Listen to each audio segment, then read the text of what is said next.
A very good evening to everyone. Stay tour with ISR channel में आपका स्वागत है। आज की क्लास में हम ललन टॉप सीरीज का पार्ट 9 पढ़ेंगे। पिछले सभी पार्ट्स का लिंक आपको डिस्क्रिप्शन बॉक्स में मिल जाएगा। तो चलिए आज के सेशन को शुरू करते हैं प्रमुख किसान संगठनों के साथ। पहला महत्वपूर्ण संगठन है उत्तर प्रदेश किसान सभा। इसकी स्थापना फरवरी 1918 में गौरीशंकर मिश्र और इंद्र नारायण द्विवेदी के द्वारा की गई। नेक्स्ट है अवध किसान सभा। इसकी स्थापना 17 अक्टूबर 1920 में बाबा रामचंद्र के द्वारा की गई। बाबा रामचंद्र ने स्थापना की अवध किसान सभा की। नेक्स्ट है आपका बिहार किसान सभा, जिसकी स्थापना स्वामी सहजानंद सरस्वती के द्वारा 1929 में की गई। मोस्ट इंपॉर्टेंट याद रखिएगा। और 1929 में ही अकरम खां अब्दुल रहीम फजलुल हक ने कृषक प्रजा पार्टी की स्थापना की। तो कई बार पूछा गया है, इसको ज़रूर याद रखिएगा। पूरा नाम ना याद रख पाएँ तो केवल फजलुल हक याद रखिएगा। फजलुल हक ने 1929 में कृषक प्रजा पार्टी की स्थापना की और इस कृषक प्रजा पार्टी ने 1937 का जो इलेक्शन था उसमें हिस्सा लिया था। ठीक है। अखिल भारतीय किसान सभा, इसकी स्थापना स्वामी सहजानंद सरस्वती और NG रंगा के द्वारा की गई 11 अप्रैल 1936 को। मोस्ट इंपॉर्टेंट याद रखिएगा। नेक्स्ट टॉपिक देखते हैं।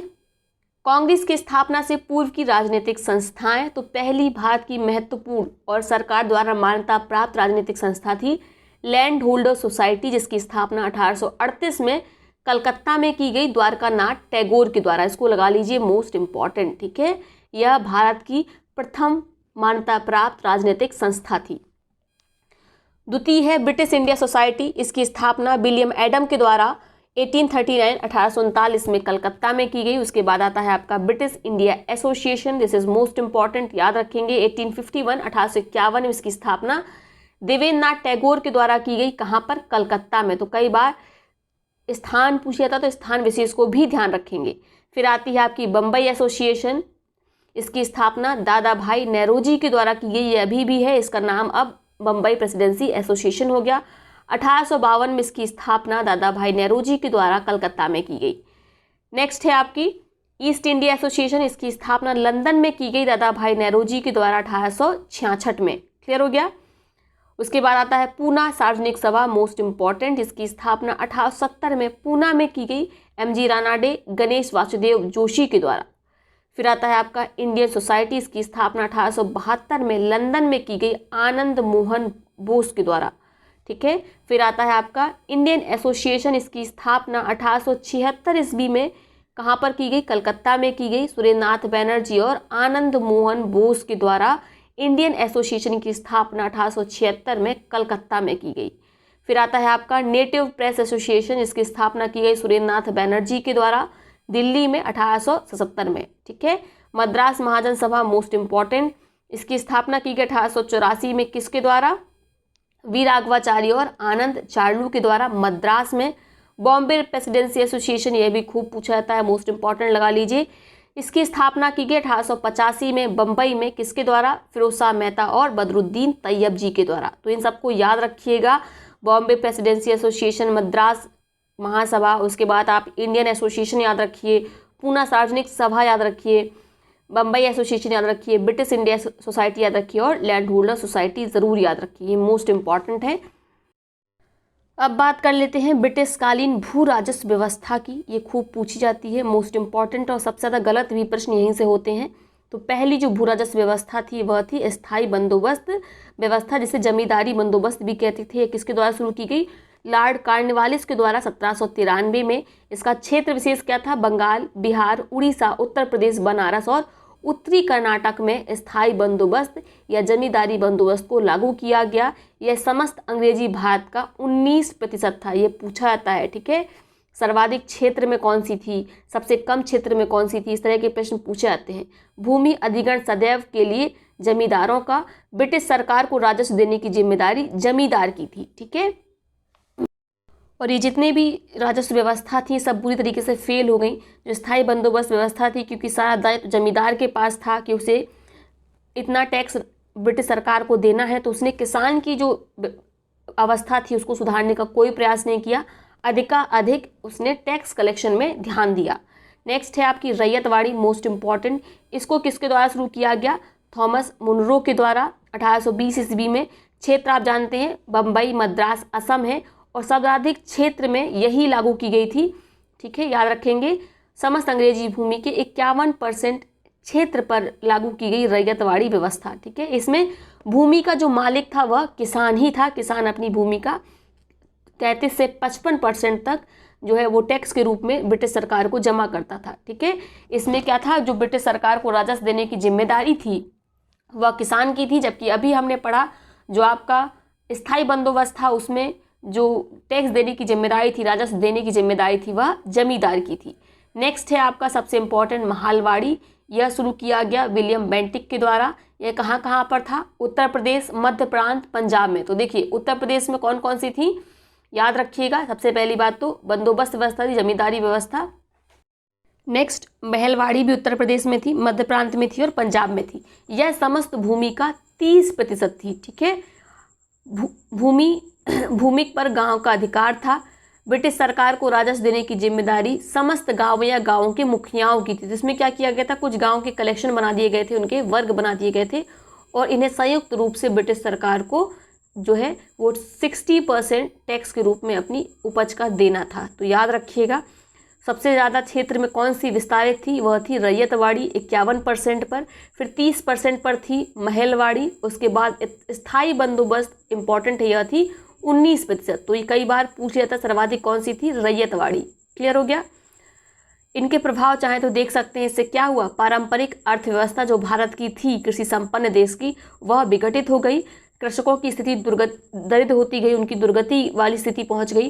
कृषि में ठहराव आ गया, अवनति आ गई, चूँकि ज़्यादातर किसानों की ज़मीनें जमींदारों के द्वारा हड़प ली गई थी। उसके बाद जो किसान थे वह अपनी ही भूमि पर लेबर की तरह, ठीक है, श्रमिक की तरह काम करने लगे। जो पुराने जमींदार थे उनका उन्मूलन हो गया है, नए जमींदारों का उदय हुआ। जो नए जमींदार थे वे और ज़्यादा घूसखोर थे और ज़्यादा प्रताड़ित करने वाले थे और कृषि का वाणिज्यीकरण हुआ, कॉमर्शलाइजेशन हो गया एग्रीकल्चर का। ठीक है, आप देखते हैं नील की खेती के लिए मजबूर किया जाने लगा, तो उन खाद्य पदार्थों की या उन फसलों की खेती पर ज़्यादा दबाव दिया गया जो ब्रिटिश सरकार के लिए ज़्यादा लाभकारी थी। उन्हीं में से एक नील की खेती थी। आगे नेक्स्ट टॉपिक देखते हैं, प्रमुख अकाल आयोग और उनसे संबंधित समितियां। ठीक है, सबसे पहला अकाल आयोग 1860-61 में स्थापित किया गया। किसके अंडर में, इस स्मिथ समिति के अंदर में। ठीक है, इस समिति ने 1860 और 61 में दिल्ली के क्षेत्र में आए अकाल के कारणों और उनकी उग्रता की जांच की, इसीलिए इसका गठन हुआ था स्मिथ समिति। याद रखना है, दिल्ली में जो अकाल आया था उसके कारणों की स्टडी के लिए इसको गठित किया गया था। नेक्स्ट सबसे इम्पोर्टेंट है कैंपबेल आयोग। ये खूब पूछा जाता है। 1866-67 में उड़ीसा में आए अकाल के संदर्भ में इस आयोग की स्थापना की गई थी। इस आयोग ने अपनी रिपोर्ट प्रस्तुत की। आयोग का मानना था कि केवल स्वयंसेवी संस्था ही राहत कार्यों के लिए उत्तरदायी नहीं है, अर्थात सरकार भी है। क्लियर, इसने ब्रिटिश सरकार को ही कटघरे में खड़ा कर दिया था। तो याद रखिएगा कैंपबेल आयोग। नेक्स्ट है आपका स्ट्रैटेजी आयोग। ये खूब पूछा जाता है। इसकी स्थापना कब से कब तक की गई, 1878 से 80 के बीच में स्ट्रैटेजी आयोग की स्थापना की गई। स्ट्रैटेजी आयोग ने सिफारिश में प्रभावित व्यक्तियों को सहायता पहुंचाना राज्य का कर्तव्य बताया। सक्षम व्यक्तियों को नाम दिया जाए, अशक्त व्यक्तियों को भोजन बांटा जाए, यह सब इसकी रिकमेंडेशन थी। और इसने बताया कि आप प्रत्येक राज्य में एक अकाल कोष की स्थापना करिए ताकि जब भी इस तरह का अकाल आए उससे निपटने के लिए सरकार के पास पर्याप्त धन हो। नेक्स्ट है आपका लॉयल आयोग। इसकी स्थापना 1897 में की गई। 1896-97 में अकाल के संदर्भ में इस आयोग ने स्ट्रैटेजी आयोग की सिफारिशों से सहमति व्यक्त की तथा कुछ परिवर्तन करने की अनुशंसा की। 1897 में बंगाल में भीषण अकाल आया था। नेक्स्ट है मैकडॉनल्ड आयोग। इस आयोग ने सिफारिश में अकाल सहायता और अनुदान पर आवश्यकता से अधिक बल दिया गया। इसने नैतिक नीति, ग्राम स्तर के कार्यों को प्राथमिकता दी। ठीक है, तो याद रखना है मैकडॉनल्ड आयोग ये कब से था, 1900 से। ठीक है, फिर आता है आपका लास्ट वन जॉन वुडहेड 1945।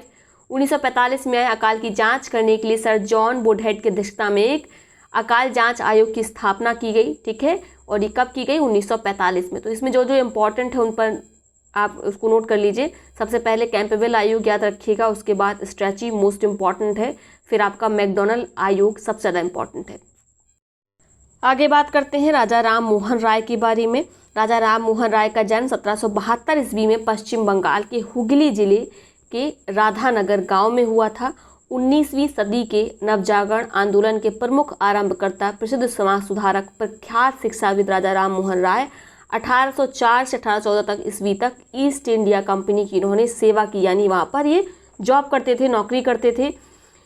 उन्होंने एकेश्वरवाद का प्रचार प्रसार किया तथा मूर्ति पूजा, बहुदेववाद, कर्म कांडों का खंडन किया। तो ये सब स्टेटमेंट दे के पूछे जा सकते हैं, इन पर विशेष फोकस करिए।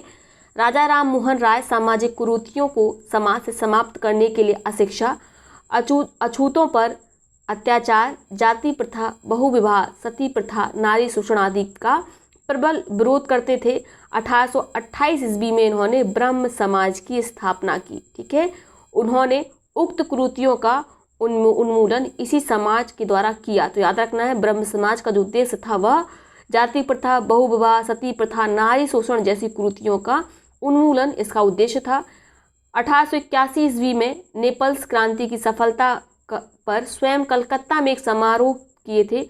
उन्हीं के प्रयास से ही 1829 ईस्वी में सती प्रथा के उन्मूलन का कानून पारित हुआ।